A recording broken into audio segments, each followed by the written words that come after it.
Friends, ఈరోజు చింతతొక్కు పచ్చడి నూరబోతున్నాను. ముందుగా చింతతొక్కు తీసుకోవాలి.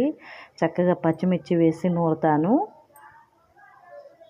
ఈ పచ్చడి బాగుంటుందండి. చాలా వేడి వేడి అన్నంలో పచ్చడి వేసుకొని తింటే సూపర్గా ఉంటుంది. సి విటమిన్ ఎక్కువగా ఉంటుంది కదా ఫ్రెండ్స్. పచ్చిమిర్చి వేసాను, దంచుకుంటున్నాను.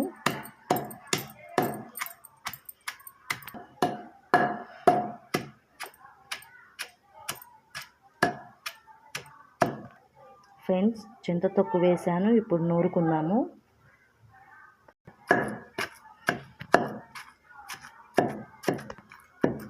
ఫ్రెండ్స్, ఎంతో టేస్టీగా పచ్చడి రెడీ అవుతుంది. నోట్లో నీళ్ళు ఊరుతున్నాయి.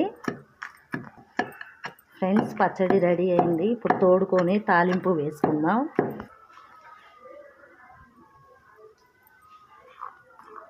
ఎంతో టేస్టీగా ఉండే పచ్చడి రెడీ అయింది ఫ్రెండ్స్.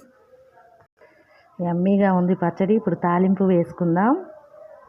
ఫ్రెండ్స్, పోపు కోసం జీలకర్ర, పచ్చిశనగపప్పు, ఆవాలండి, కరివేపాకు, ఎండుమిరపకాయలు, వెల్లుల్లి కావాలి,